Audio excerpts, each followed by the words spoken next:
The Birth of the Clinic by Michel Foucault, Chapter 10, Crisis in Fevers. In this chapter, we shall examine the final process by which anatomo-clinical perception finds the form of its equilibrium.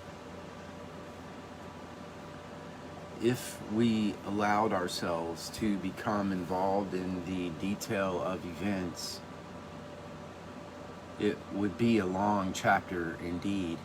For almost 25 years, from 1808, which saw the appearance of the Histoire des Phlegmaties Chronique, to 1832, when their place was largely taken over by discussions on cholera.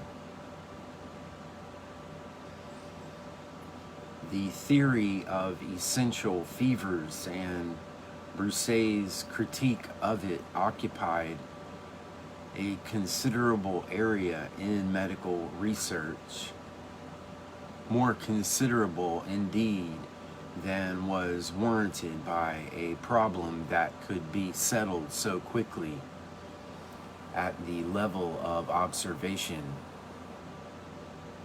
But the sheer quantity of the polemics, the difficulty of reaching an understanding when one was in agreement as to the facts, the wide use of arguments that had little or nothing to do with pathology indicate an essential confrontation. The last and the most violent, most complex of the conflicts between two incompatible types of medical experience. The method constituted by Bichat and his earliest followers left open two series of problems. The first concerned the very being of disease and its relation to lesional phenomena.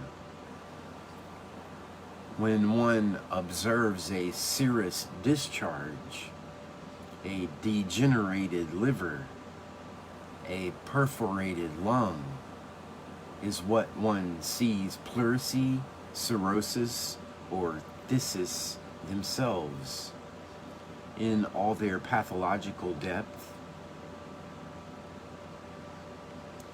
Is the lesion the original, tri-dimensional form of the disease, which is thus spatial in nature? Or must it be situated beyond, in the region of proximate causes, or immediately prior to it, as the first visible manifestation of a process that remains hidden?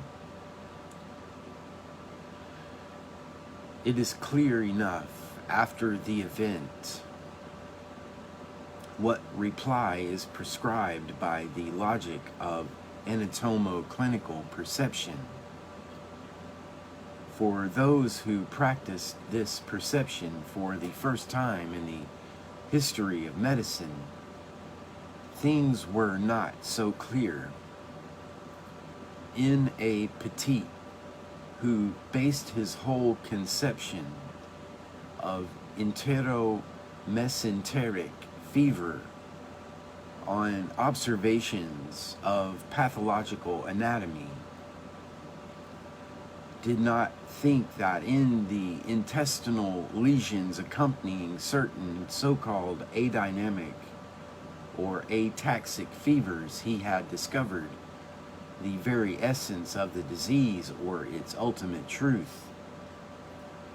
For him, these lesions were merely the seat of the disease, and this geographical determination was of less importance for medical knowledge than the general set of symptoms that distinguish one disease from another and reveal their true character.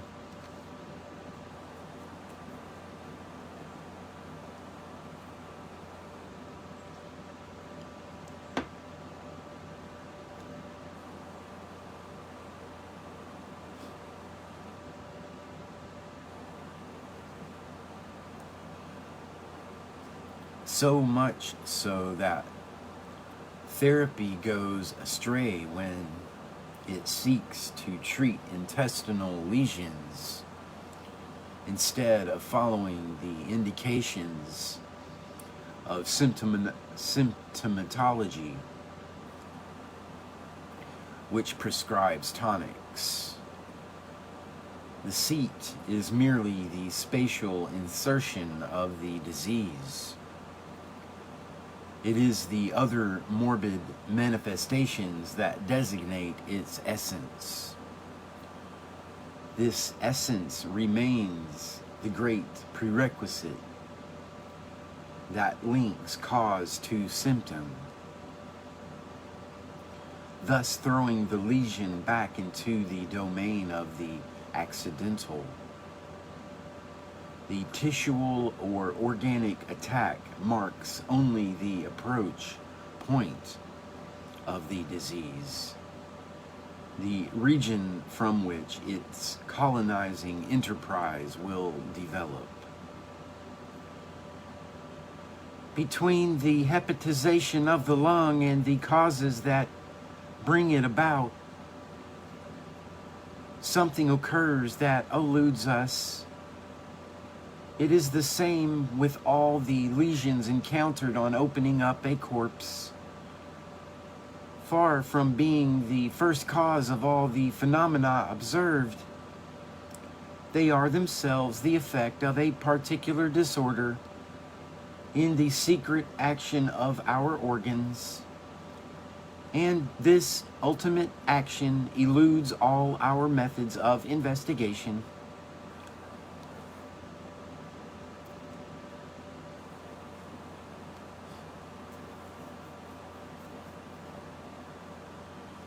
As pathological anatomy becomes more accurate in situating the seat of the disease, it would seem that the disease itself withdraws ever more deeply into the intimacy of an inaccessible process.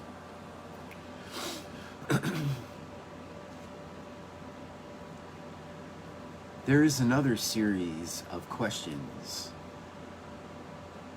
Do all diseases have their lesional correlative? Is the possibility of assigning a seat to them a general principle of pathology? Or does it concern only a very special group of morbid phenomena?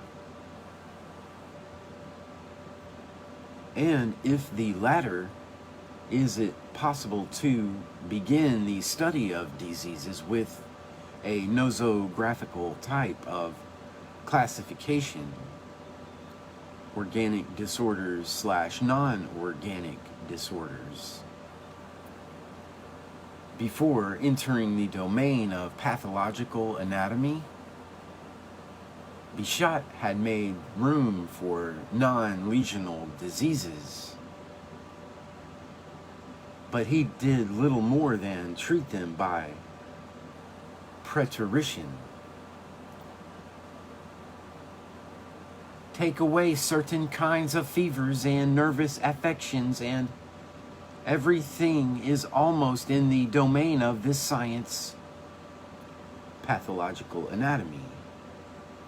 Laennec accepts from the outset the division of diseases into two great classes: those that are accompanied by a lesion present in one or several organs, For several years, these have been known as organic diseases, and those that leave in no part of the body an alteration that is constant,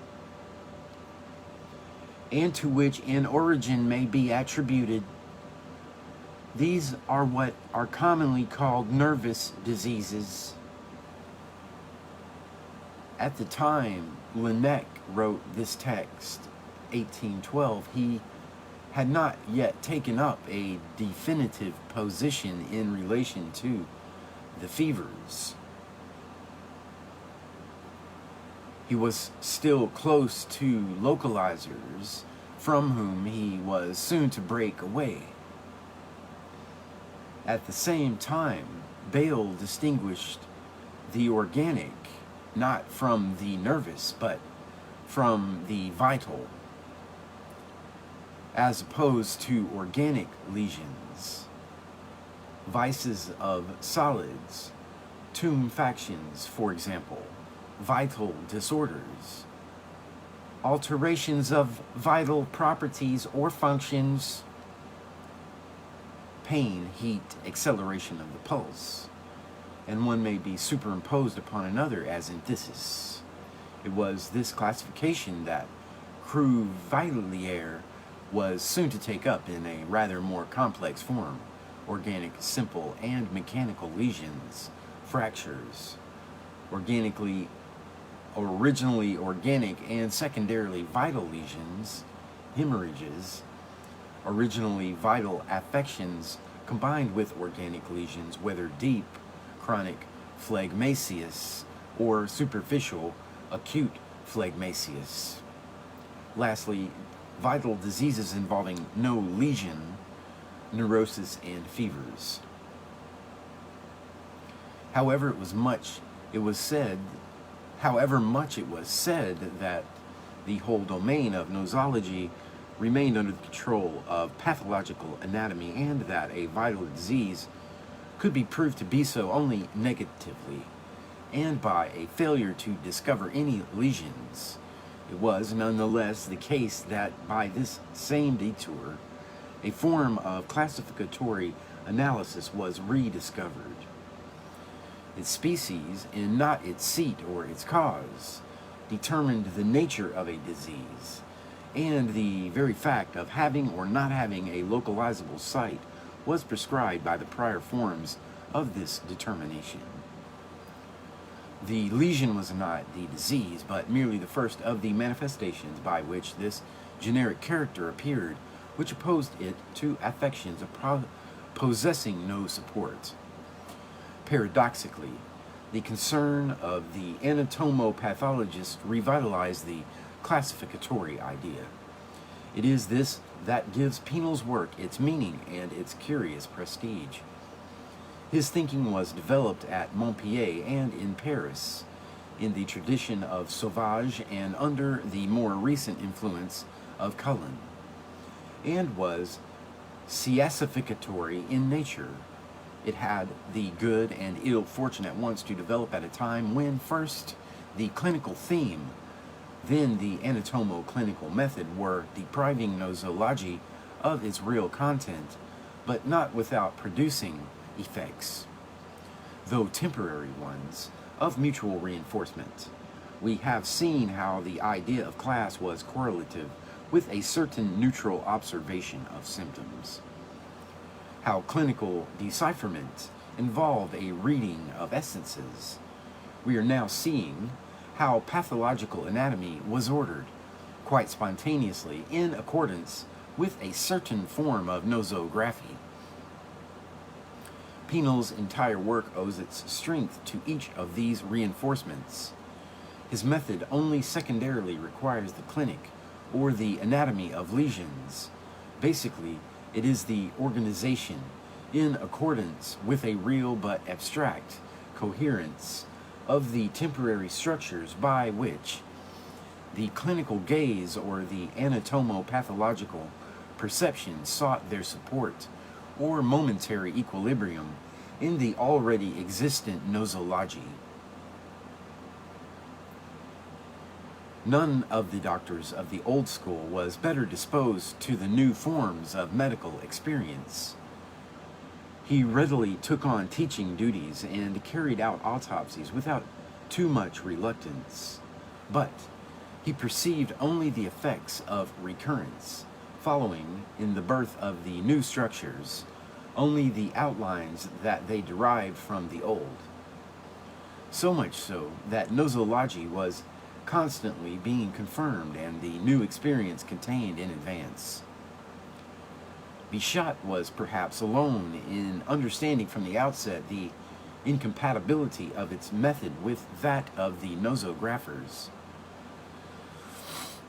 We discover the procedures of nature as best we can. Let us not attach exaggerated importance to this or that classification. None will ever give us a precise picture of the progress of nature.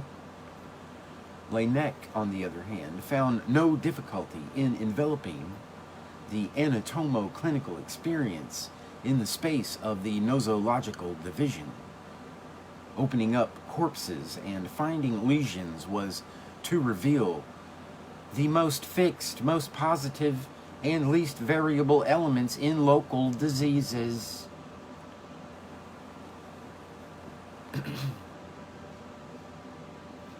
It was therefore to isolate that which must characterize or specify them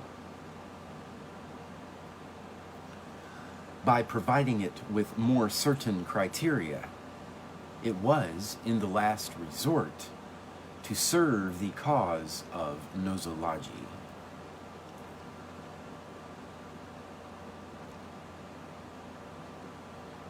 It was in this spirit that the Société d'Émulation, which grouped together the younger generation and faithfully represented the new school, asked at the Concours of 1809 the famous question, what diseases may be specially regarded as organic? What was in question was certainly the notion of essential fever and its non-organicity, a notion to which Pinel had remained attached.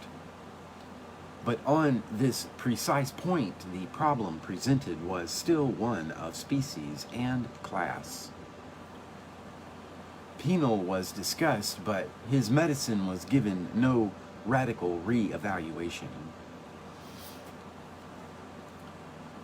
This was not done until 1816, when Broussais published his Examen de la doctrine généralement admise, in which he expressed in a more radical form the criticisms that he had already formulated 8 years before in his Histoire des phlegmaties chroniques. In an unexpected way, this explicitly physiological medicine, this easy, loose theory of sympathies, the general use of the concept of irritation and, hence, the return to a certain pathological monism closely related to that of Brown, were needed if pathological anatomy was to be really freed from the tutelage of the nosographers, and the problem of morbid essences ceased to duplicate the perceptual analysis of organic lesions.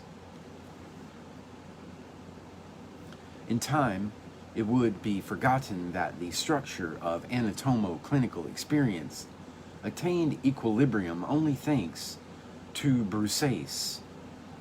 Only his frenzied attacks on Pinel would be remembered. Pinel, whose impalpable control Laennec, on the other hand, supported so well. Only the intemperate physiologist and his hasty generalizations would be remembered.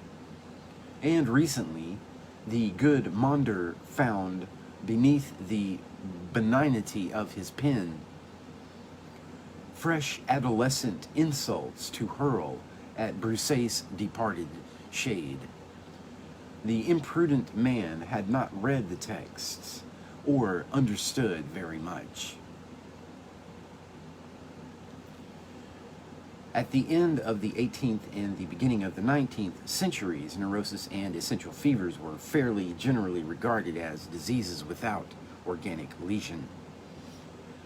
Diseases of the mind and the nerves had, thanks to Pinel, been given a sufficiently special status for their history, at least until A. L. Bale's discovery of 1821 through 24, to be quite distinct from discussions concerning the organicity of diseases.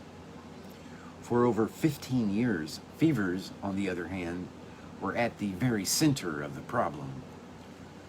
First, let us go over some of the general lines of the 18th century concept of fever.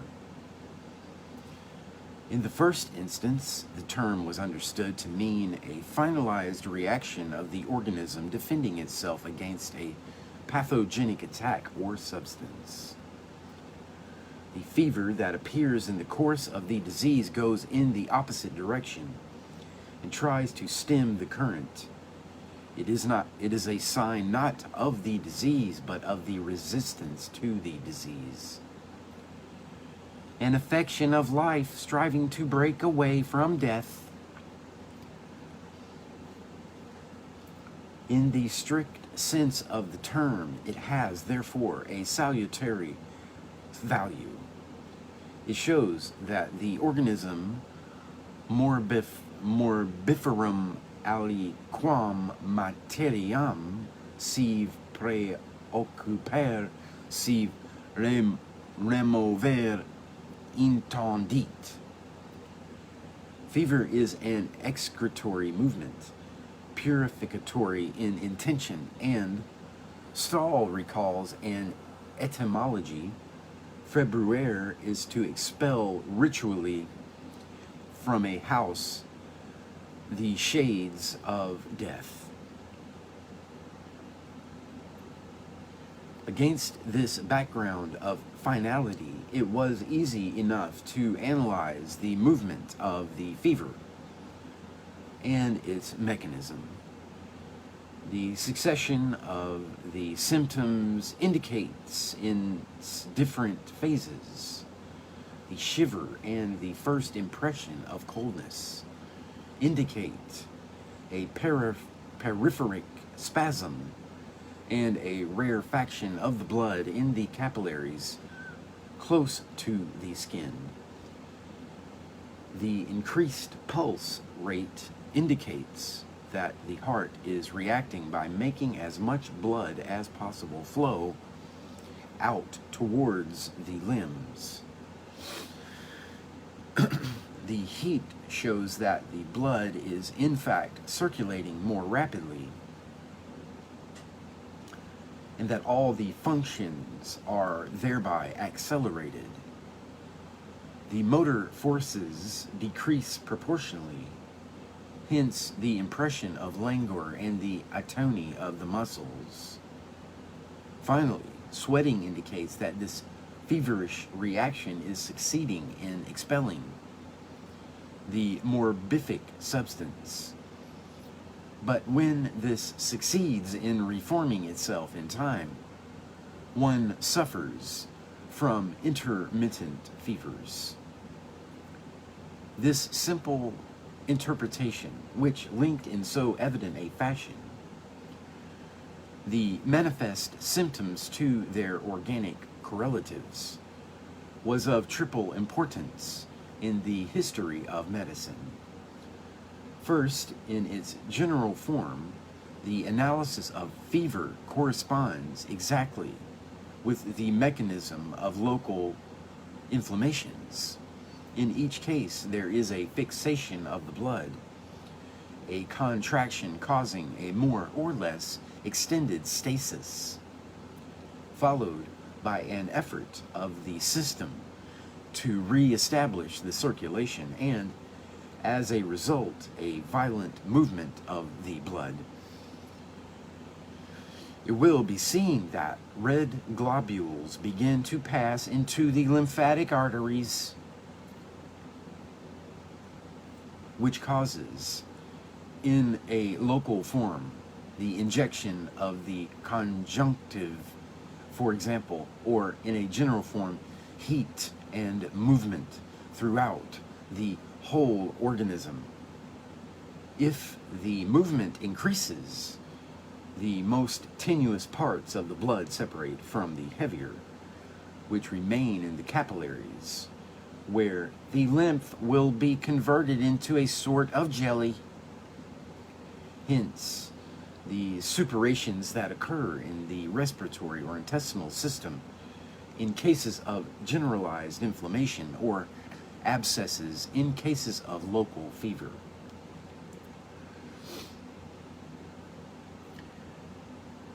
But if there is a functional identity between inflammation and fever, it is because the circulatory system is the essential element of the process.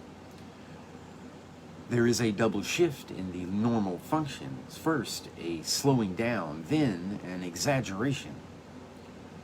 First, an irritating phenomenon, then a phenomenon of irritation. All these phenomena must be deduced from the irritability of the heart and arteries increased and stimulated, and finally from the action of some stimulus and from the resistance of life, thus irritated to the detrimental stimulus. Thus fever, whose intrinsic mechanism may be either general or local, finds in the blood the organic, isolable support that may render it local or general, or first local, then general.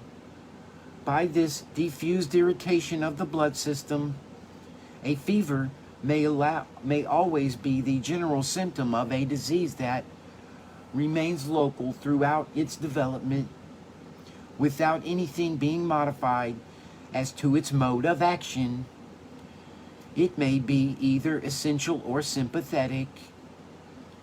In such a schema, the problem of the existence of essential fevers without assignable lesions could not arise.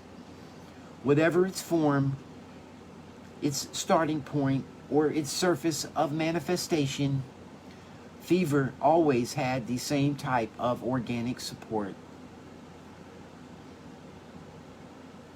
Finally, the phenomenon of heat is far from constituting the essence of the febrile movement. It is no more than its most superficial and most transitory culmination, whereas the movement of the blood, the impurities that it absorbs or expels, the obstructions or exudations that occur indicate what the essential nature of fever is. Grimaud warns against physical instruments that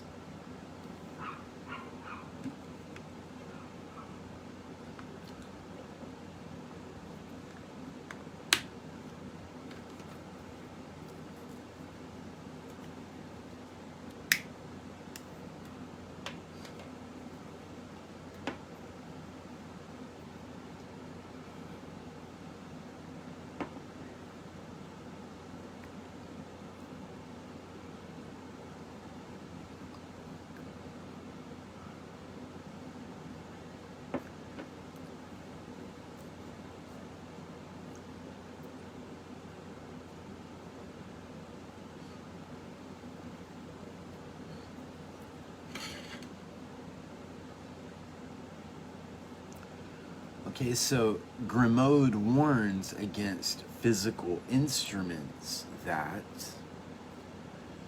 can certainly indicate no more than the degrees of intensity of heat. And these differences are the least important in practice. The doctor must apply himself, above all, to distinguishing in feverish heat qualities that may be perceived only by a highly practiced touch, and which elude whatever means physics may offer. There is, for example, that acrid, irritating quality of feverish heat that gives the same impression as smoke in the eyes, and that points to a putrid fever. Below the homogeneous phenomenon of heat, fever has, therefore, its own qualities, a sort of substantial, differentiated solidity that makes it possible to divide it up according to specific forms. It is possible, accordingly, to pass naturally and unproblematically from fever to fevers. The shift in meaning and epistemological level, which seems so striking to us, between the designation of a common symptom and the determination of specific diseases, cannot be perceived by 18th century medicine, given the form of analysis by which it deciphered the febrile mechanism. In the name, therefore, of a highly homogeneous, coherent conception of fever, the 18th century was to adopt a considerable number of fevers.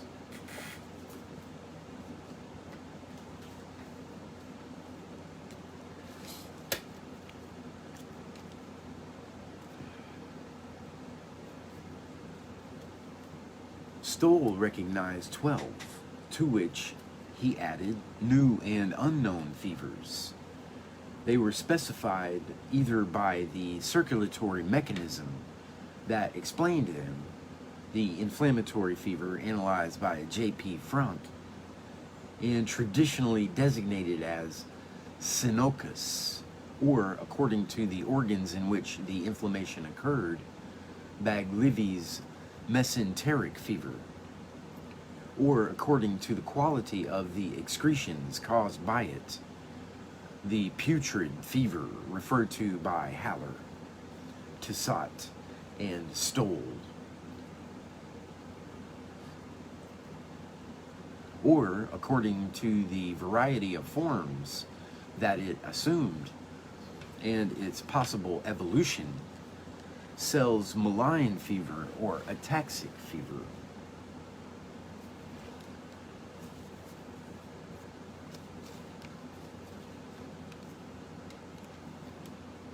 To our clouded eyes, this network became confused only when the medical gaze changed structure. The first meeting between anatomy and the symptomatic analysis of fevers took place well before Bichat and well before Prost's first observations. It was a purely negative meeting, since the anatomical method abandoned its rights and ceased to assign a seat to certain feverish diseases.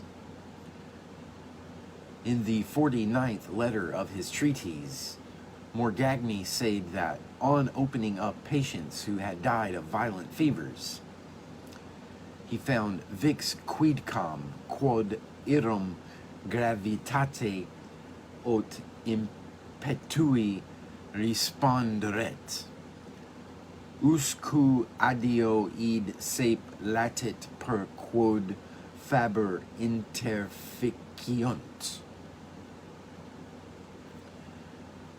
An analysis of fevers based only on their symptoms, with no attempt at localization, became not only possible but necessary in order to provide the different forms of fever with a structure.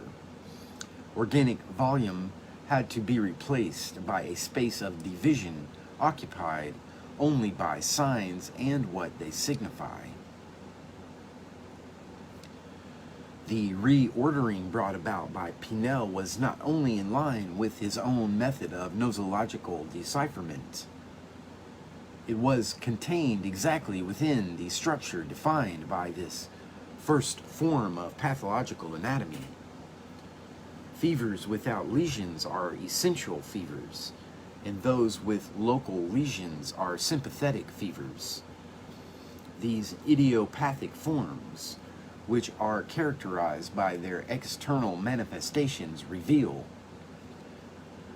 common properties such as the suspension of the appetite and digestion, the alteration of the circulation, the interruption of certain secretions, the prevention of sleep, the excitation or diminution of the activity of hearing, the alteration or even the suspension of certain functions of the senses, and the hindering, each in its own way, of muscular movement.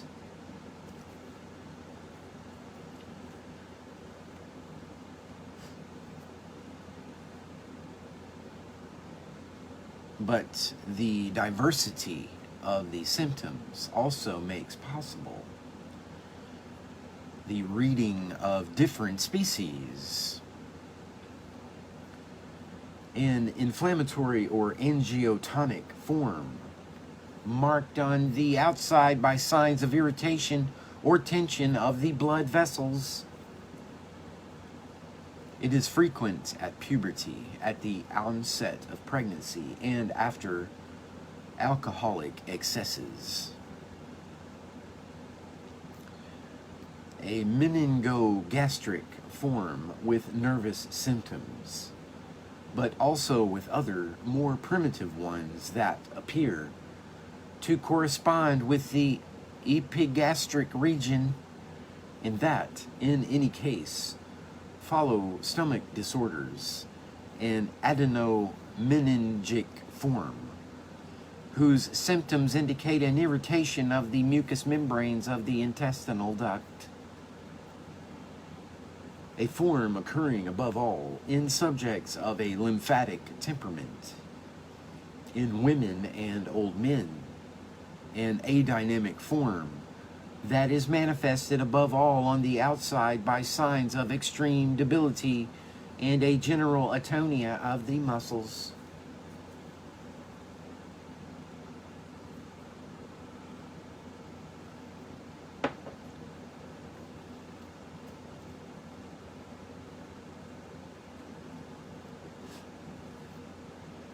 It is probably due to humidity, uncleanness, visits to hospitals, prisons, and amphitheaters, to bad food, and to the abuse of the venereal pleasures.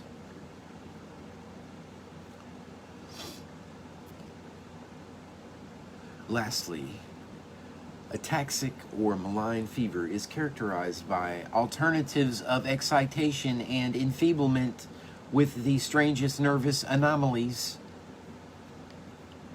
It possesses almost the same antecedents as a dynamic fever. It is in the very principle of this specification that the paradox resides. In its general form, fever is characterized only by its effects. It has been cut off from any organic substratum, and Pinel does not even mention heat as an essential sign or major symptom of the class of fevers.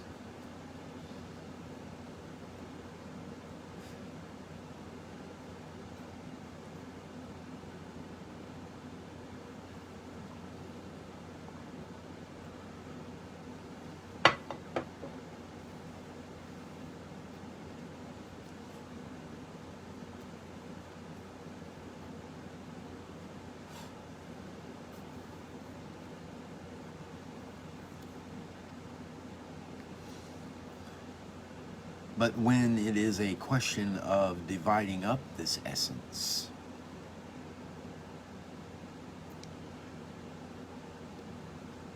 the function of division is operated by a principle that belongs not to the logical configuration of species, but to the organic spatiality of the body. The blood vessels, the stomach, the intestinal mucous membrane, the muscular or nervous system are called upon, in turn, to serve as a point of coherence for the formless diversity of the symptoms.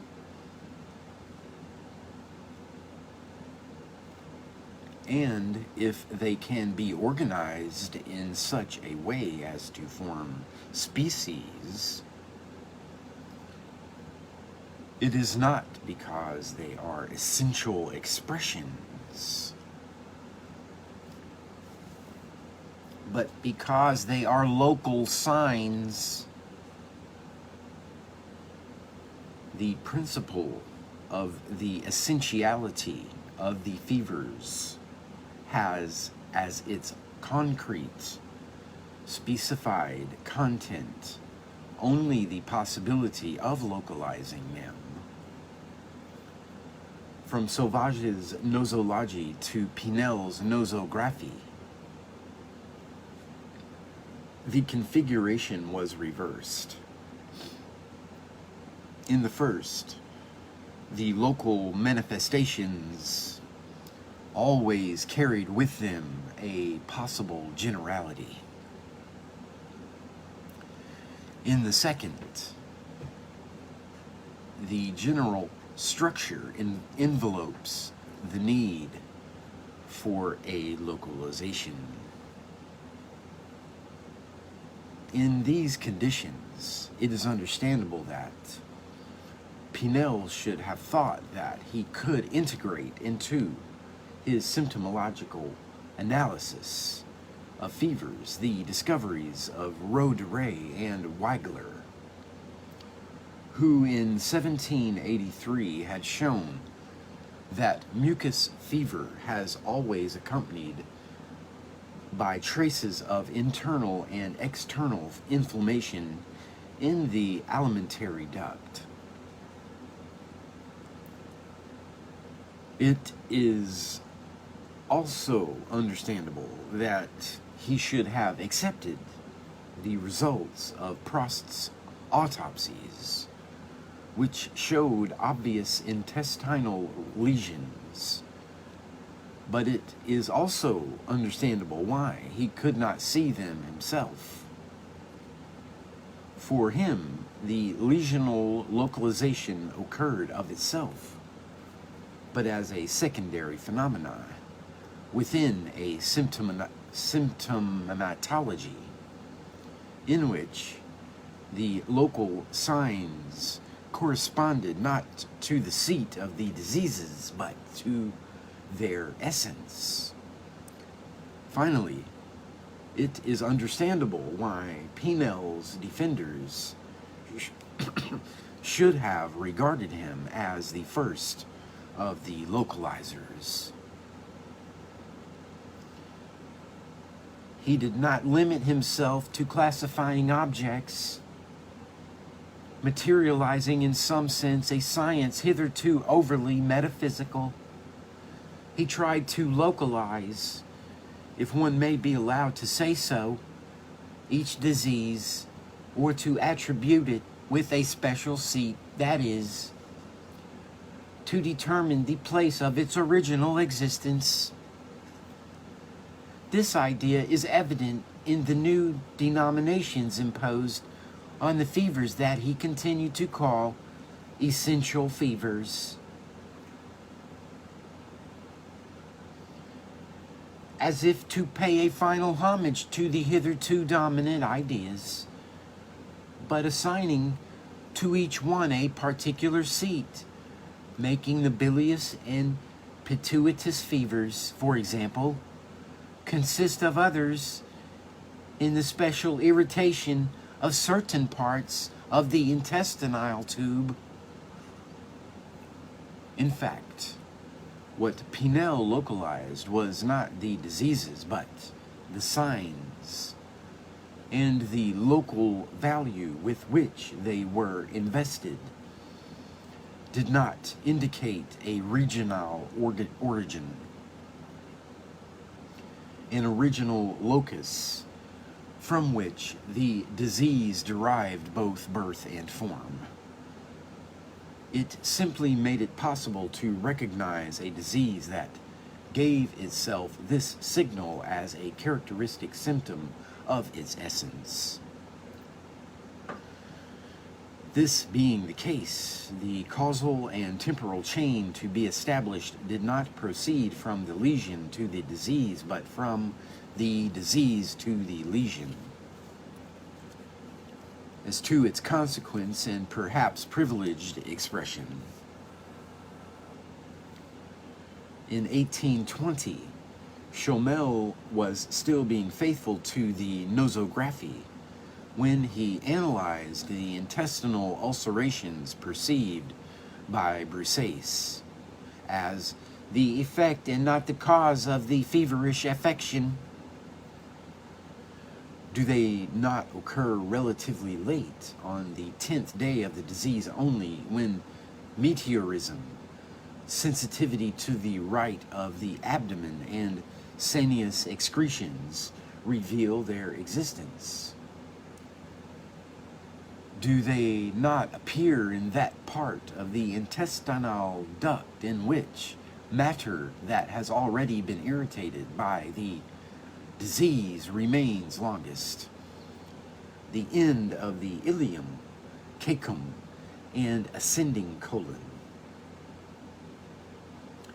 And in the declivitous segments of the intestine much more frequently than in the vertical ascending portions.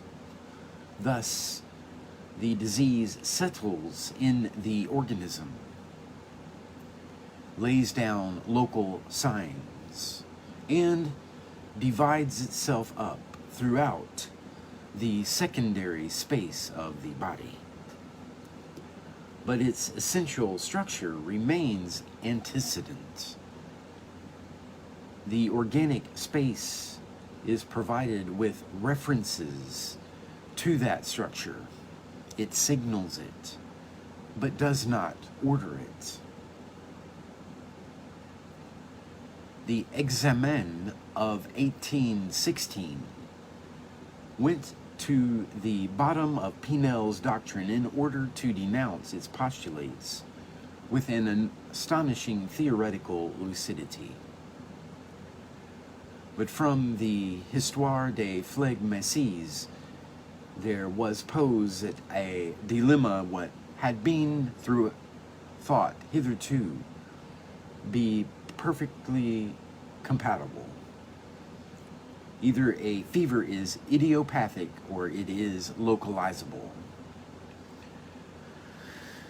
And every successful localization will shift the fever away from its status of essentiality. No doubt, this incompatibility, which belonged logically within the anatomo-clinical experience, had been formulated quietly, or at least suspected by Prost when he had shown that the fevers differed from one another according to the organ in which the affection occurred,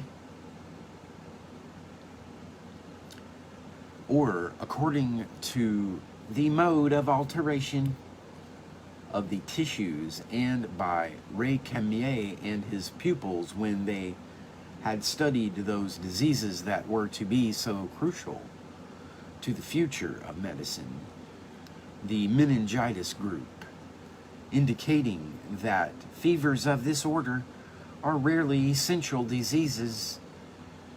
They may even always be dependent on an affection of the brain, such as phlegmasia or a serous gathering.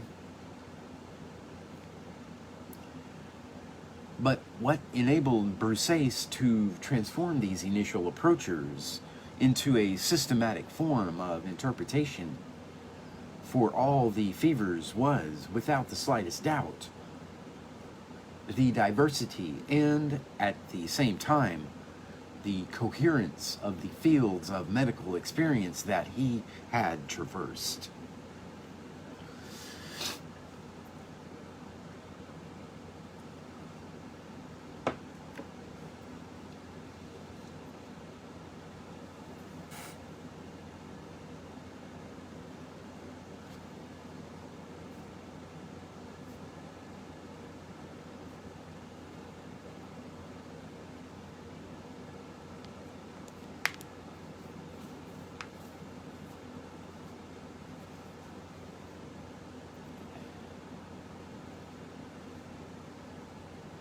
I can't prove it, but I think COVID set up shop in my right shoulder.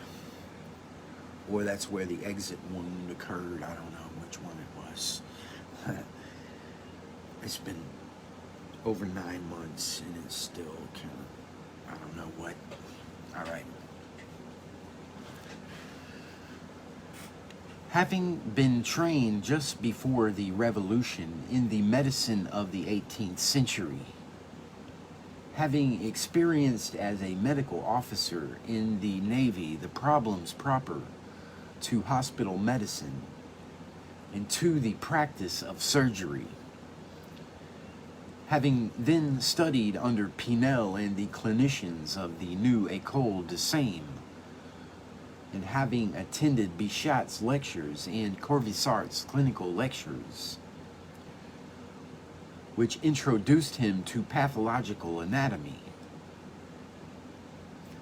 Broussais resumed his military career and followed the army under Utrecht to Mainz, and from Bohemia to Dalmatia,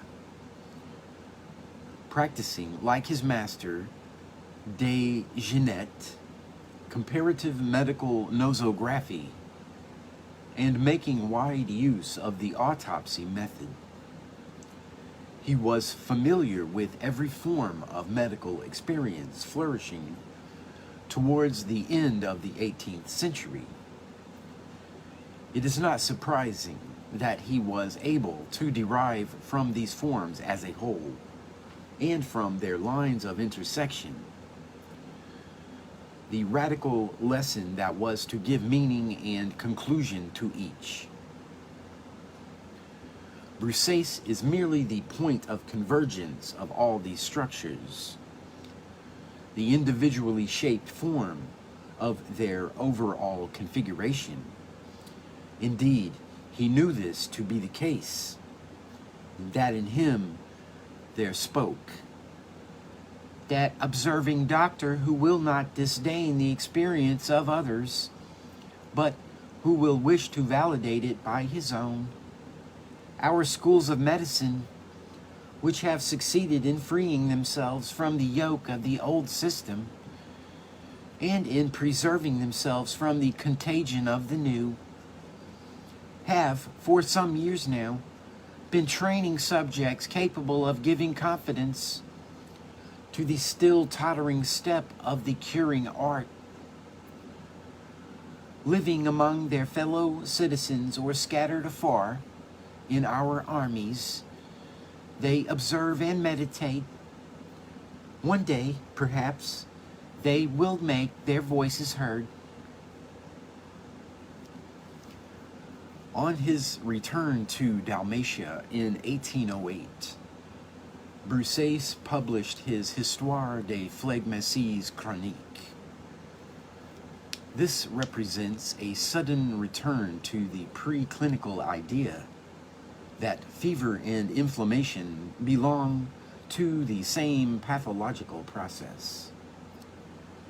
But whereas in the 18th century this identity rendered the distinction between general and local a secondary one, in Broussais it is the natural consequence of Bichat's tissual principle, that is, of the need to find the surface of an organic attack. Each tissue has its own mode of alteration. It is, therefore, by analysis of the particular forms of inflammation at the level of the areas of the organism that one must begin the study of what are known as the fevers. There are inflammations in those tissues that possess a great many capillary blood vessels, such as the pia mater or the pulmonary lobes, which cause a strong thermal thrust, an alteration of the nervous functions, a disturbance to the secretions, and possible muscular disorders, agitation, contractions. Those tissues possessing few red capillaries, thin membranes, undergo similar but slighter disorders.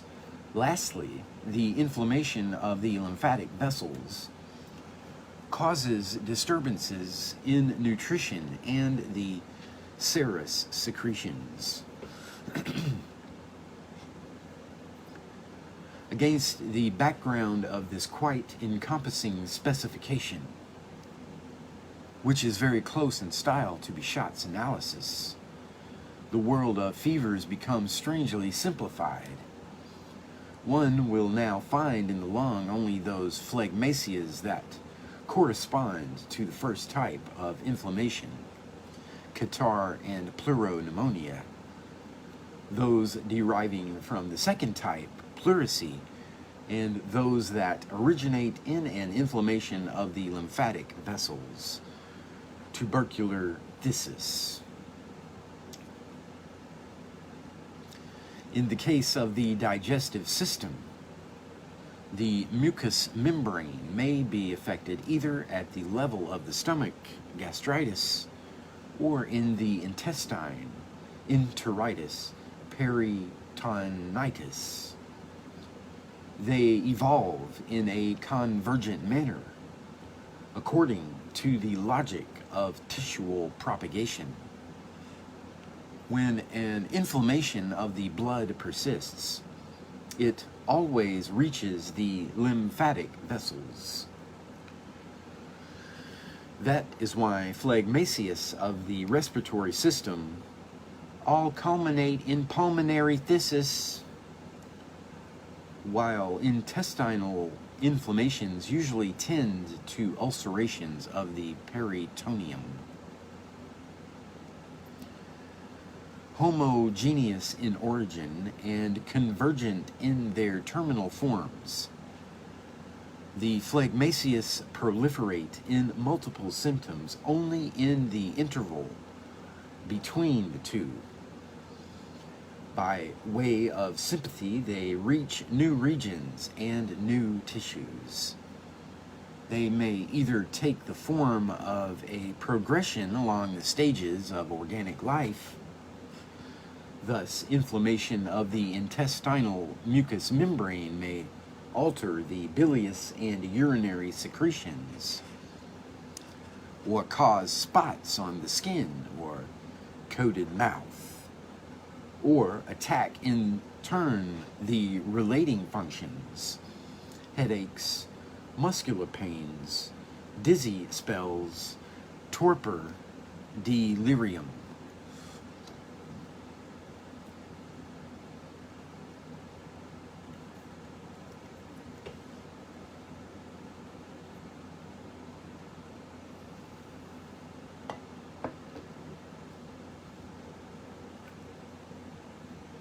Thus, all the symptomatological varieties may originate in this generalization.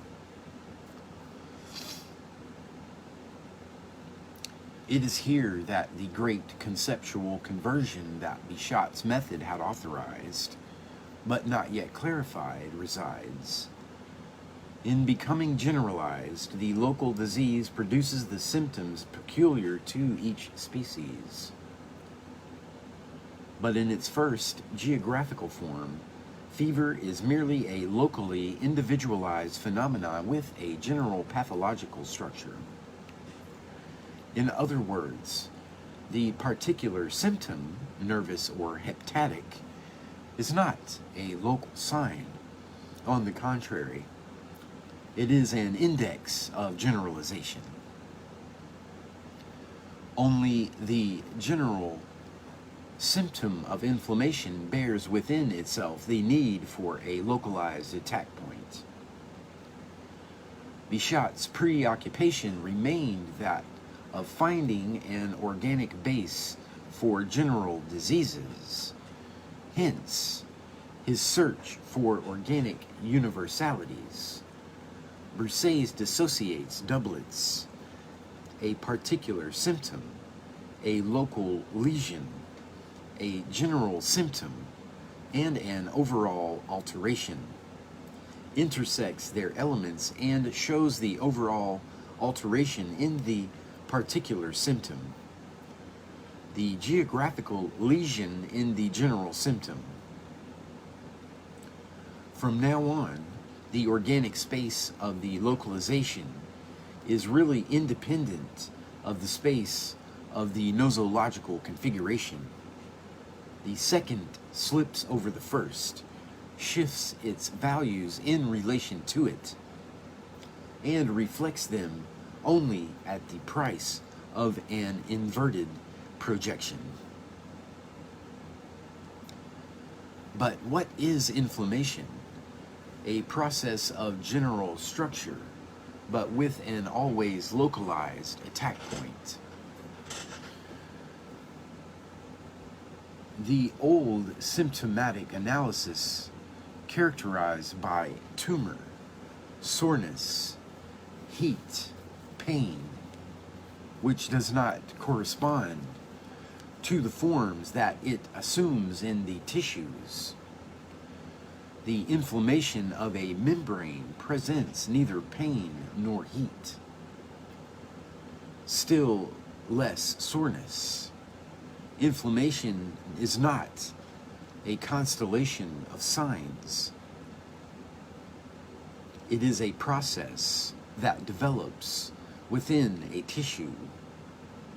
Any local agitation of the organic movements large enough to disturb the harmony of the functions and to disorganize the tissue in which it is fixed must be regarded as inflammation. It is therefore a phenomenon involving two pathological layers at different levels and with different chronologies. First, an attack on the functions, then an attack on the texture. Inflammation has a physiological reality that may anticipate anatomical disorganization, which makes it perceptible to the eyes.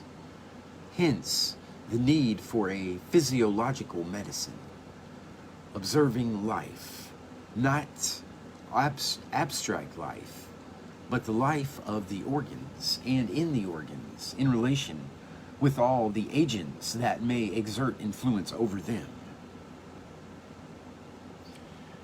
Pathological anatomy, conceived as a mere examination of lifeless bodies, is its own limit, while ever the role and sympathies of all the organs are far from being perfectly known. In order to detect this primary, fundamental, functional disorder, the gaze must be able to detach itself from the lesional site, for it is not given at the outset, although the disease in its original source was always localizable. Indeed, it has to locate that organic root before the lesion. By means of the functional disorders and their symptoms, it is here that symptomatology rediscovers its role. But it is a role based entirely on the local character of the pathological attack. By returning along the path of organic sympathies and influences, it must, beneath the endlessly extended network of symptoms, induce, or deduce. Broussais uses both words in the same sense. The initial point of physiological disturbance. To study the altered organs without referring to the symptoms of the diseases is like regarding the stomach independently of the digestion. Thus, instead of praising the advantages of description, as is all too commonly the case, while depreciating introduction as no more than hypothetical theory, a priori systematizing of vain conjectures, one will make the observation of symptoms speak the very language of pathological anatomy.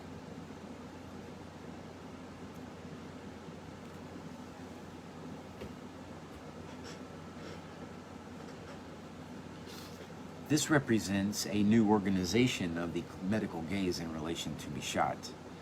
Since the Traité des Membranes, the principle of visibility had been an absolute rule and localization was merely its consequence. With Broussais, the order is inverted. It is because disease in its nature is local that it is, in a secondary way, visible. Broussais, above all in the Histoire de Phlegmaties, admits, and in doing so he gives further than Bichat, for whom the vital diseases need not necessarily leave a trace, that every pathological affection implies a particular modification to the phenomenon that restores our bodies to the laws of inorganic matter. As a result, if corpses have sometimes seemed to us to be silent, it is because we were ignorant of the art of questioning them.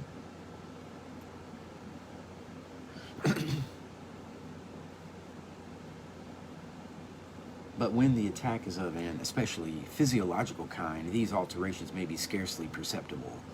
Or again, they may, like the spots on the skin in the intestinal disorders, disappear with death. They may be, at least in extension and perceptual importance, out of all proportion to the disorder that they cause. The important thing, in fact, is not what can be seen of these alterations, but what in them is determined by the place in which they develop. By knocking down the nosological wall maintained by Bichat between the vital or functional disorder and the organic alteration, Broussais, because of an obvious structural necessity, gave precedence to the axiom of localization over the principle of visibility. Disease exists in space before it exists for sight. The disappearance of the two great a priori classes of nosology opened up for medicine an entirely spatial field of investigation, determined throughout by these local values. It is curious to observe that this absolute spatialization of medical experience is due not to the definitive integration of normal and pathological anatomy, but to the first effort to define a physiology of the morbid phenomenon.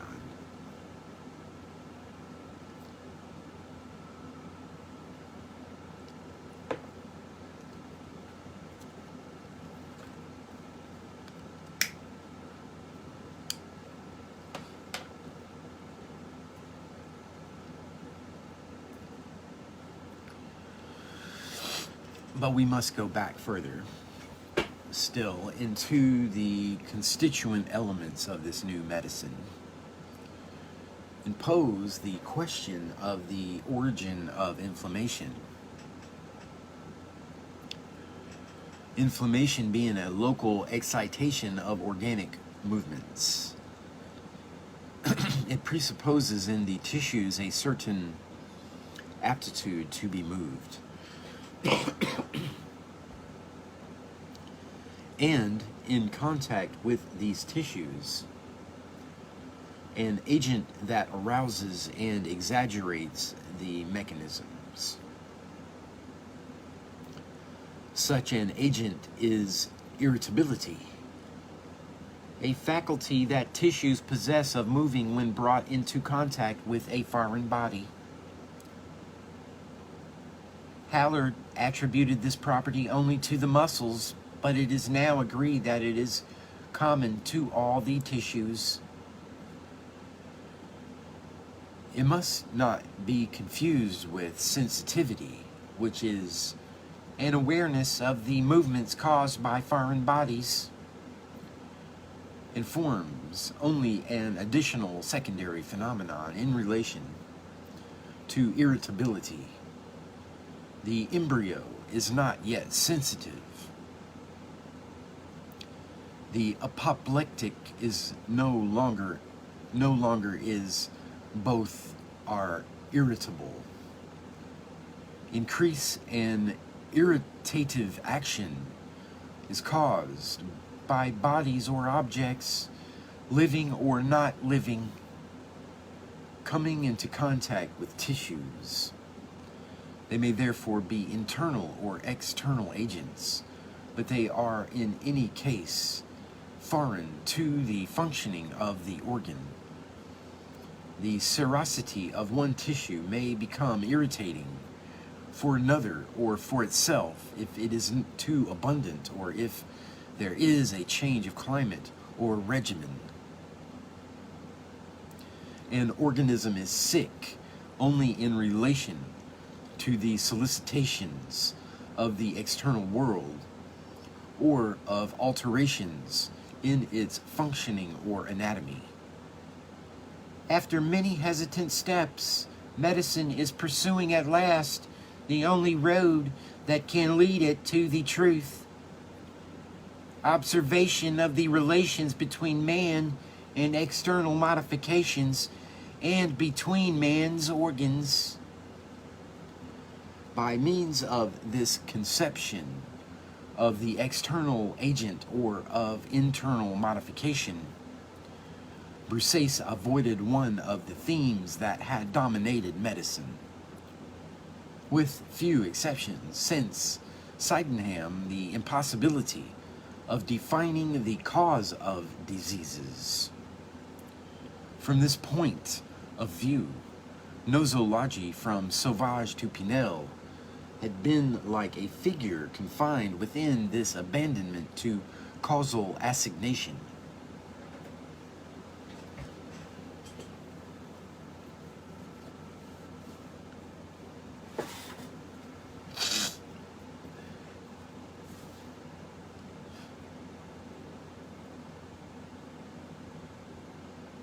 The disease set in and flourished in its essential affirmation, and causal series were merely so many elements within a schema in which the nature of the pathological served it as an effective cause. With Broussais, which was not yet the case with Bichat, localization demands an enveloping causal schema. The seat of the disease is merely the link point of the irritating cause, a point that is determined by both the irritability of the tissue and the irritating power of the agent. The local space of the disease is also immediately a causal space.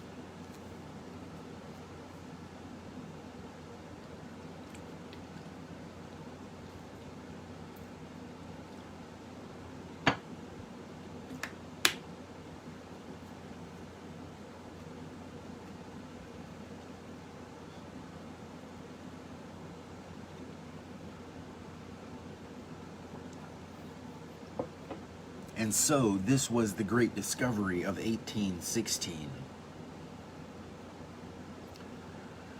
The being of the disease disappears.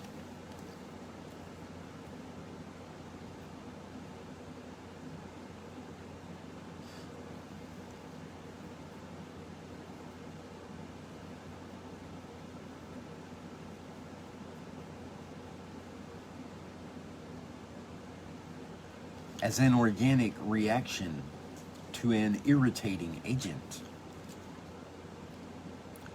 The pathological phenomenon can no longer belong to a world in which the disease in its particular structure would exist in conformity with a dominant type that preceded it, and in which it was fulfilled.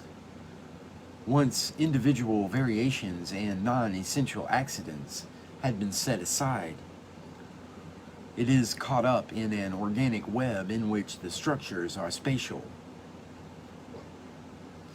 the determinations causal, the phenomena anatomical and physiological. Disease is now no more than a certain complex movement of tissues in reaction to an irritating cause. It is in this that the whole essence of the pathological lies, for there are no longer either essential diseases or essences of diseases. All classifications that tend to make us regard diseases as particular beings are defective, and a judicious mind is constantly, almost in spite of itself, drawn towards a search for sick organs.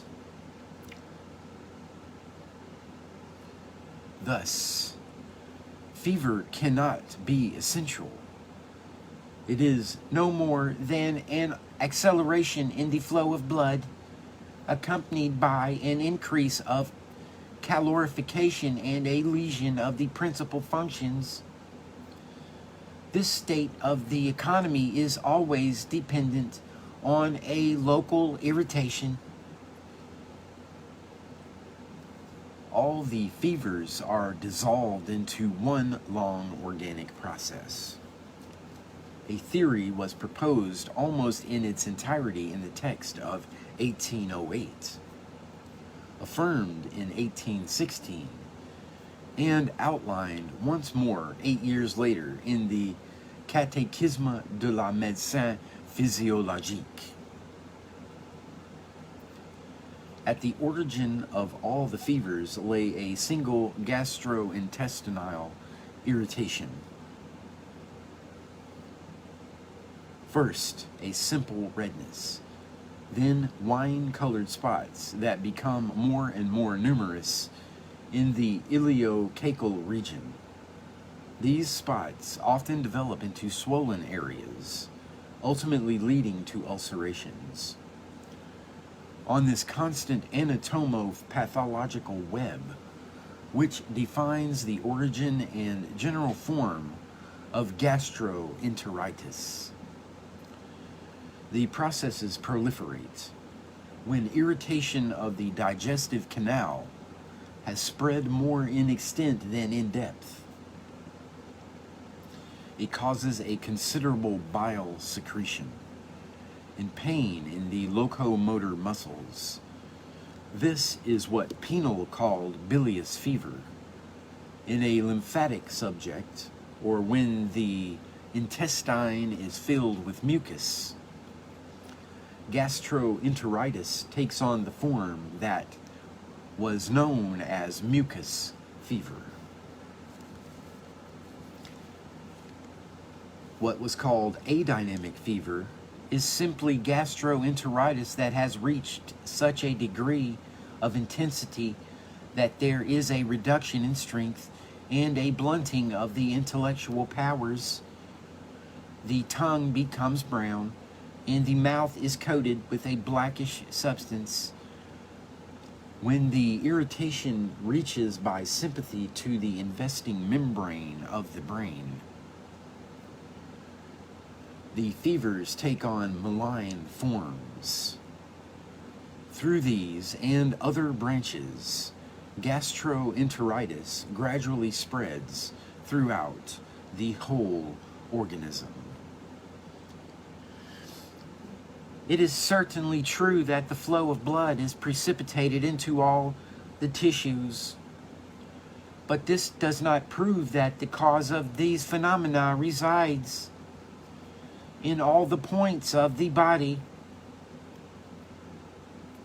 So fever has to be deprived of its status as a general state and de-essentialized in favor of physiopathological processes that specify its manifestations. This dissolution of the ontology of fever, together with the errors that it involved, at a period when the difference between meningitis and typhus was beginning to be seen clearly, is the best known element of the analysis. In fact, in the general structure of its analysis, it is merely the negative counterpart of a positive and much more subtle element, the idea of a medical, anatomical, and above all physiological method applied to organic illness. One must seek in physiology the characteristic features of diseases, and by skillful analysis disentangle the often confused cries of the sick organs. This medicine of the sick organs involves 3 stages. Number 1,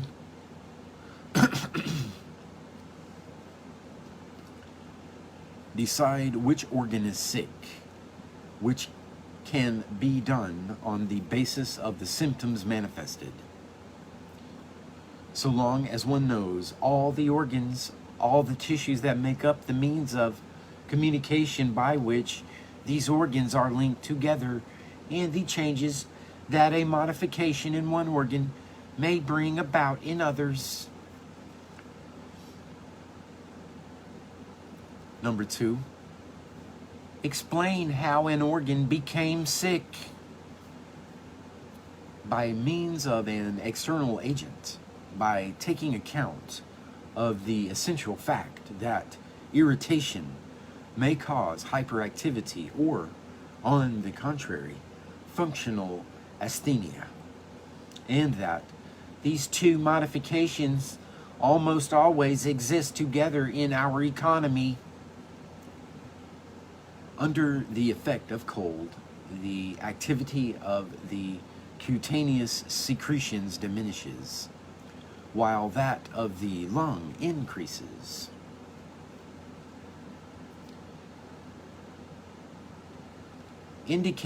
Number 3, indicate what is to be done for the illness to cease. That is, eliminate not only the cause, cold and pneumonia, but also the effects that do not always disappear when the cause has ceased to operate. Congestion of the blood maintains irritation in the lungs of pneumonics. In the critique of medical ontology, the notion of organic sickness goes further and more deeply, perhaps, than that of irritation. Irritation still involved an abstract structure, the universality that enabled it to explain everything formed for the gaze directed upon the organism, a final screen of abstraction. The notion of a sickness of the organs involved only the idea of a relationship of the organ with an agent or an environment, that of a reaction to attack, that of an abnormal functioning, and finally, that of the disturbing influence of the element attacked upon the other organs. Henceforth, the medical gaze will be directed only upon a space filled with the forms of composition of the organs. The space of the disease is, without remainder or shift, the very space of the organism. The medicine of diseases has come to an end. There now begins a medicine of pathological reactions, a structure of experience that dominated the 19th century, and to a certain extent, the 20th, since the medicine of pathogenic agents was to be contained within it, though not without certain methodological modifications.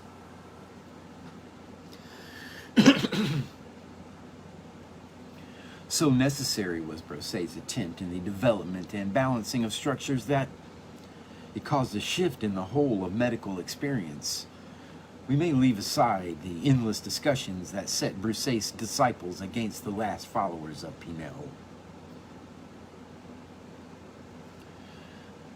The anatomo-pathological analysis carried out by Petit and Serres on enteromesenteric fever, the distinction reestablished by Caffin between thermic symptoms and the so-called feverish diseases, the work of Lallemande on acute cerebral affections, and lastly, Bouillard's traité devoted to the so-called essential fevers, gradually rendered unproblematic the very thing that continued to feed controversy.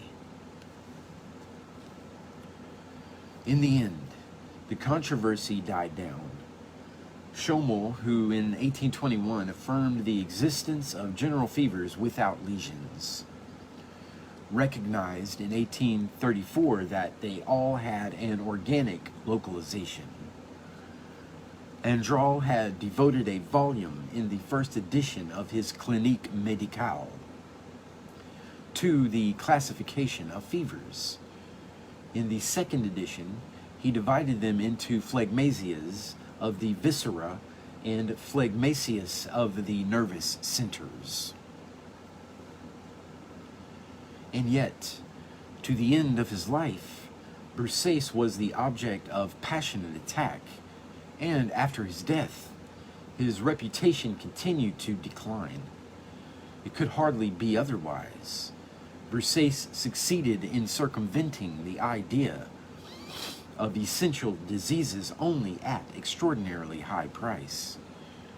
He had had to rearm the old, much criticized and justly criticized by pathological anatomy, notion of sympathy. He had had to return to the Hallerian concept of irritation.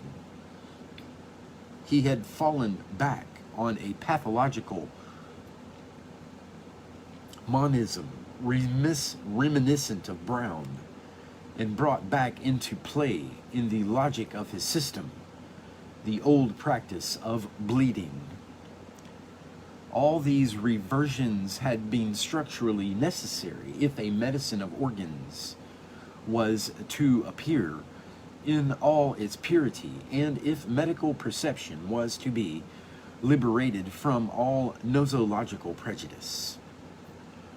But by virtue of that very fact, it incurred the risk of losing itself in both the diversity of phenomena and the homogeneity of the process. Before fixing the inevitable ordering on which all singularities were based, perception swung between monotonous irritation and the endless violence of the cries of sick organs, Lancet and Leech. Everything was justified in the frenzied attacks that Brousset's contemporaries launched against him. And yet, not entirely so.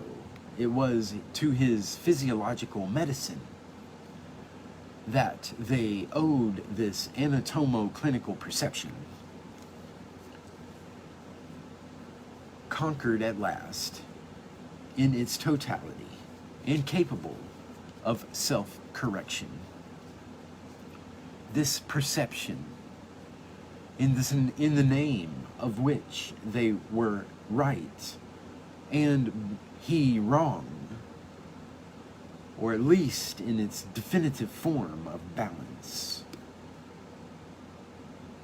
Everything in Brousset ran counter to his time, but he had fixed for his period the final element of the way to see. Since 1816, the doctor's eye has been able to confront a sick organism. The historical and concrete a priori of the modern medical gaze was finally constituted.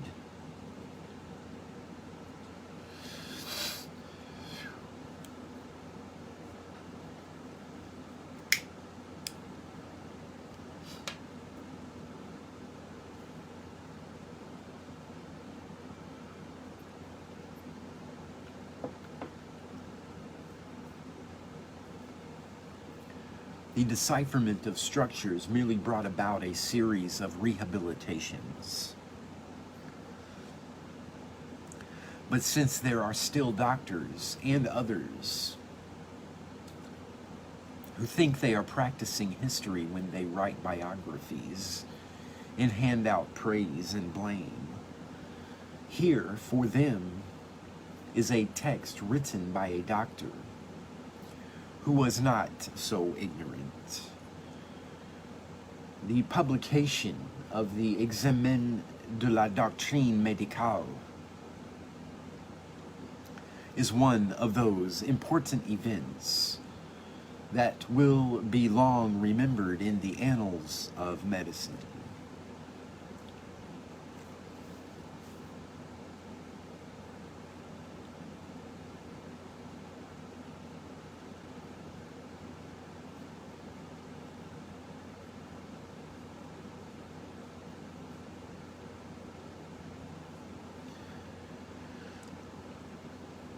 The medical revolution, of which M. Broussais laid the foundations in 1816, is undoubtedly the most remarkable that medicine has undergone in modern times. That's the end of chapter 10. And now, conclusion. This book is among others an attempt to apply a method in the confused, understructured, and ill-structured domain of the history of ideas. Its historical support is limited since it deals on the whole with the development and methods of medical observation over less than half a century. Yet it concerns one of those periods that mark an ineradicable chronological threshold. The period in which illness, counter nature, death, in short, the whole dark underside of disease came to light, at the same time illuminating and eliminating itself like night in the deep, visible, solid, enclosed, but is accessible space of the human body. What was fundamentally invisible is suddenly offered to the brightness of the gaze in a movement of appearance so simple, so immediate, that it seems to be the natural consequence of a more highly developed experience. It is as if, for the first time, for thousands of years, doctors, free at last of theories and chimeras, agreed to approach the object of their experience with the purity of an unprejudiced gaze.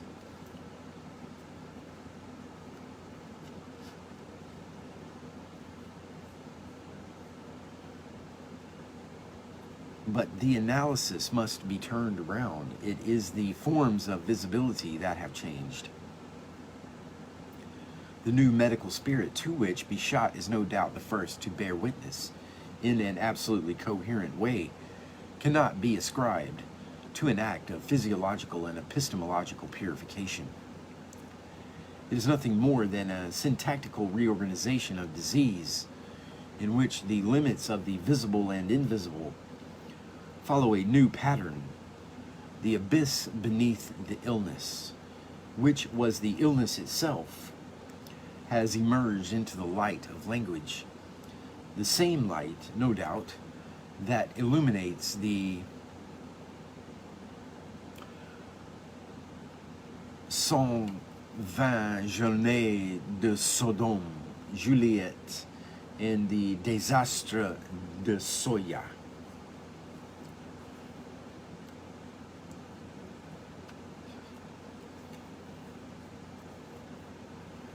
But we are concerned here not simply with medicine and the way in which, in a few years, the particular knowledge of the individual patient was structured. For clinical experience to become possible as a form of knowledge, a reorganization of the hospital field, a new definition of the status of the patient in society, and the establishment of a certain relationship between public assistance and medical experience, between help and knowledge, became necessary. The patient has to be enveloped in a collective, homogeneous space. It was also necessary to open up language to a whole new domain, that of a perpetual and objectively based correlation of the visible and the expressible.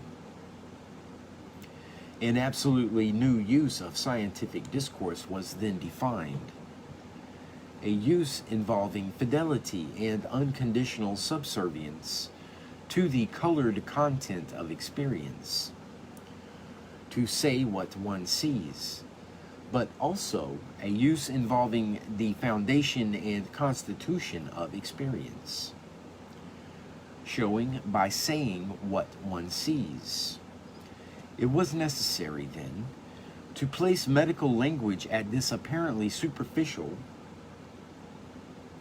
but in fact very deeply embedded level at which the descriptive formula is also a revealing gesture. And this revelation, in turn, involved as its field of origin and of manifestation of truth the discursive space of the corpse, the interior revealed. The constitution of pathological anatomy at the period when the clinicians were defining their method is no mere coincidence. The balance of experience required that the gaze directed upon the individual and the language of description should rest upon the stable, visible, legible basis of death.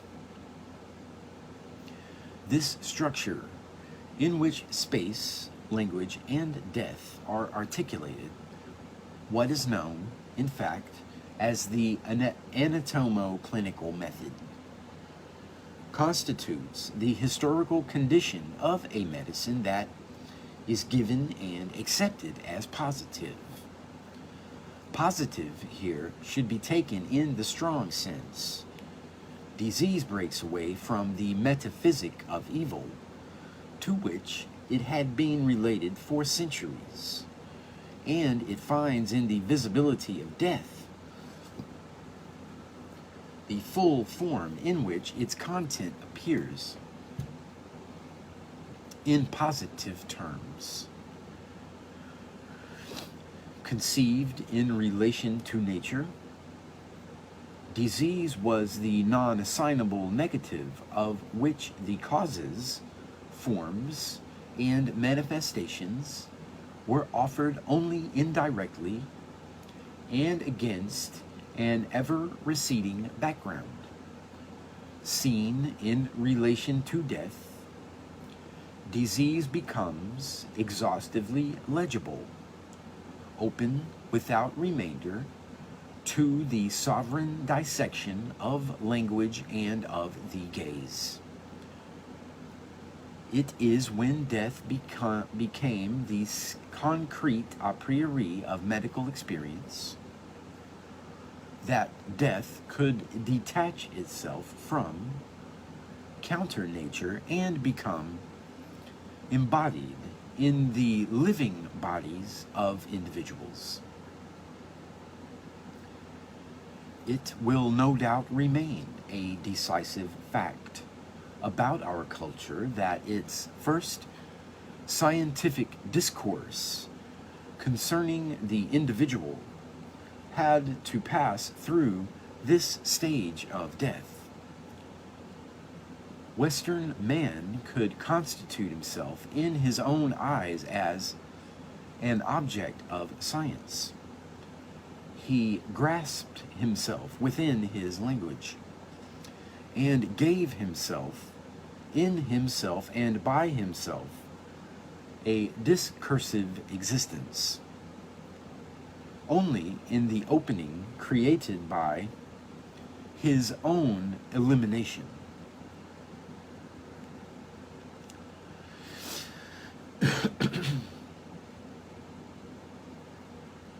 From the experience of unreason was born psychology, the very possibility of psychology.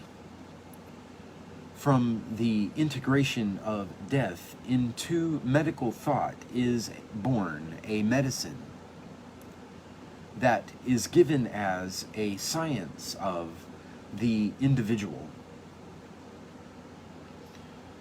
And generally speaking, the experience of individuality in modern culture is bound up with that of death. From Holderlin's Empedocles to Nietzsche's Zarathustra, and on to Freudian man, an obstinate relation to death prescribes to the universal its singular face, and lends to each individual the power of being heard forever.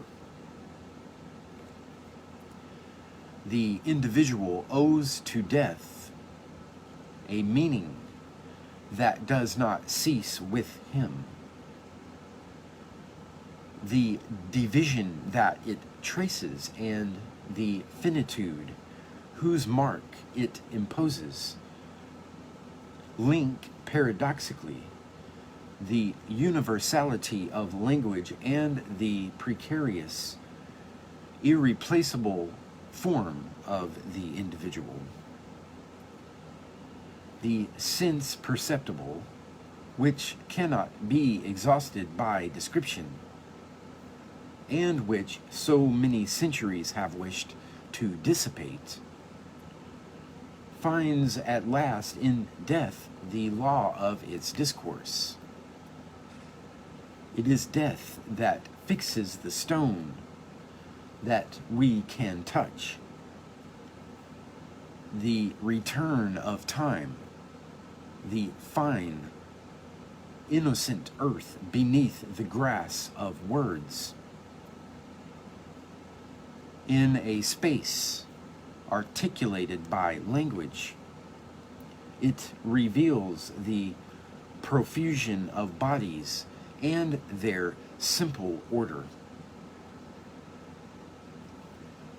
It is understandable, then, that medicine should have had such importance in the constitution of the sciences of man, an importance that is not only methodological, but ontological, in that it concerns man's being as object of positive knowledge.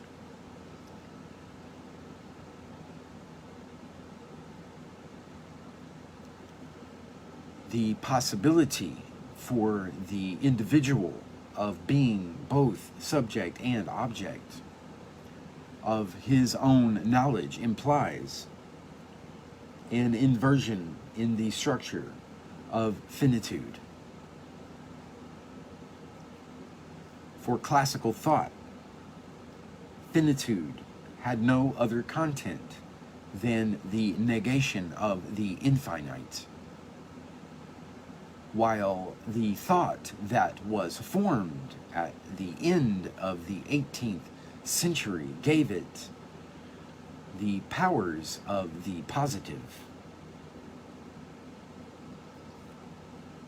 The anthropological structure that then appeared played both the critical role of limit and the founding role of origin.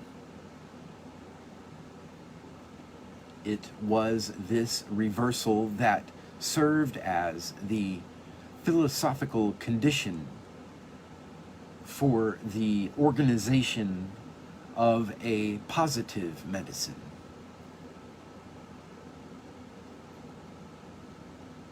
Inversely, this positive medicine marked, at the empirical level, the beginning of that fundamental relation that binds modern man to his original finitude. Hence, the fundamental place of medicine in the overall architecture of the human sciences. It is closer than any of them to the anthropological structure that sustains them all. Hence, too, its prestige in the concrete forms of existence. Health replaces salvation, said Gardia. This is because medicine offers modern man the obstinate yet reassuring face of his finitude. In it, death is endlessly repeated, but it is also exorcised. And although it ceaselessly reminds man of the limit that he bears within him, it also speaks to him of that technical world that is the armed, positive, full form of his finitude. At that point in time, medical gestures, words, gazes took on a philosophical density that had formerly belonged only to mathematical thought.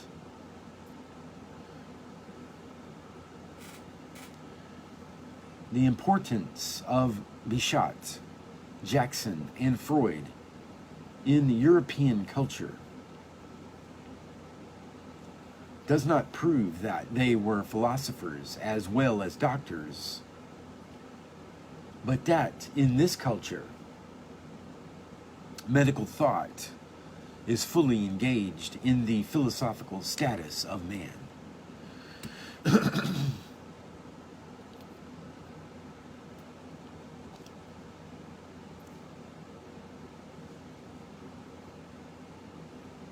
This medical experience is therefore akin even to a lyrical experience that his language sought.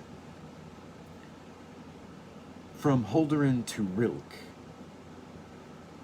this experience, which began in the 18th century, and from which we have not yet escaped, is bound up with a return to the forms of finitude, of which death is no doubt the most menacing, but also the fullest. Holderlin's Empedocles, reaching by voluntary steps the very edge of Etna, is the death of the last mediator between mortals and Olympus, the end of the infinite on earth, the flame returning to its native fire, leaving as its sole remaining trace that which had precisely to be abolished by his death, the beautiful enclosed form of individuality. After Empedocles, the world is placed under the sign of finitude.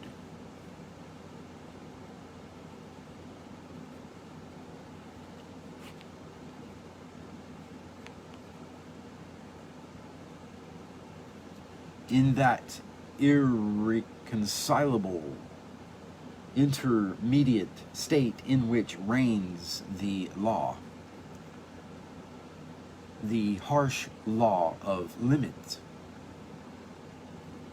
the destiny of individuality will be to appear always in the objectivity that manifests and conceals it.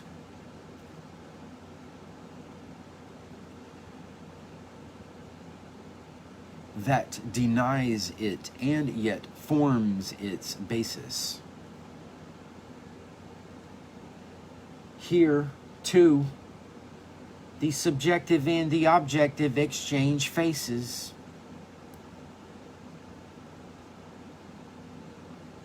In what at first sight might seem a very strange way, the movement that sustained lyricism in the 19th century was one and the same as that by which man obtained positive knowledge of himself.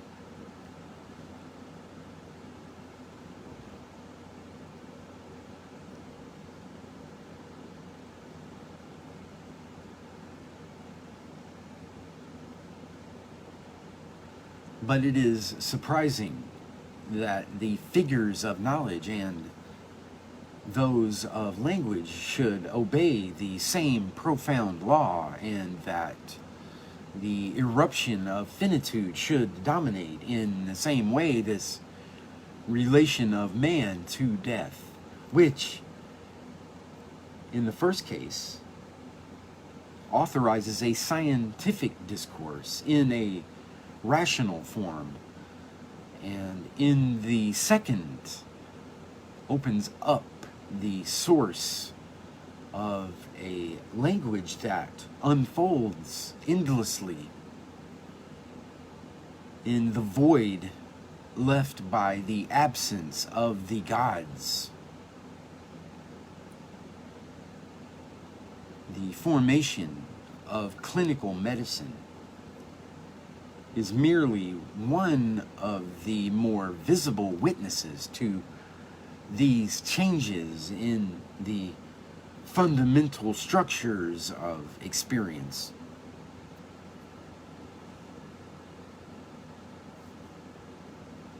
It is obvious that these changes will go well beyond what might be made out from a cursory reading of positivism.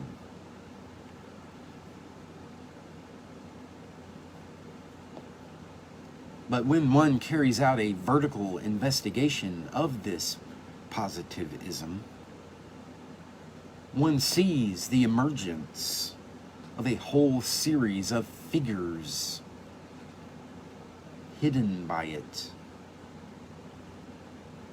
but also indispensable to its birth, that will be released later and paradoxically used against it.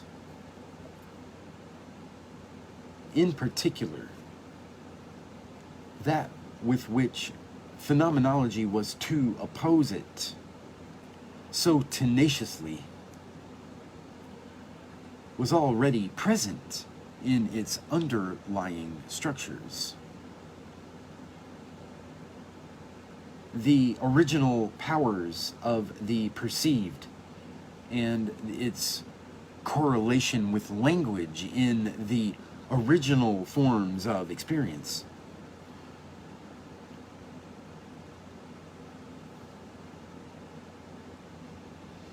The organization of objectivity on the basis of sign values. The secretly linguistic structure of the datum.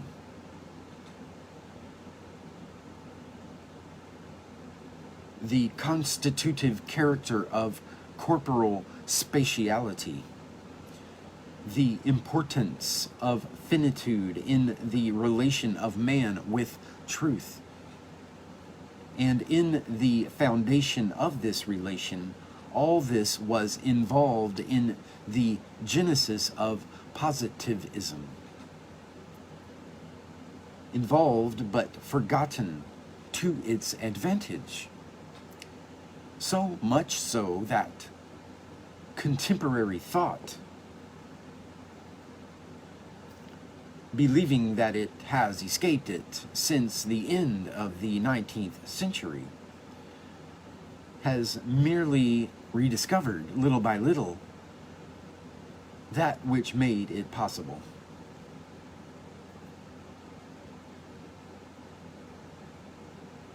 In the last years of the 18th century,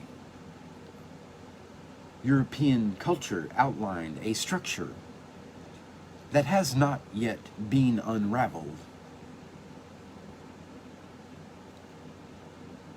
We are only just beginning to disentangle a few of these threads, which are still so unknown to us that we immediately assume them to be either marvelously new or absolutely archaic. Whereas for 200 years, not less, yet not much more, they have constituted the dark, but firm web of our experience. Okay, that is the end of the Birth of the Clinic by Michel Foucault.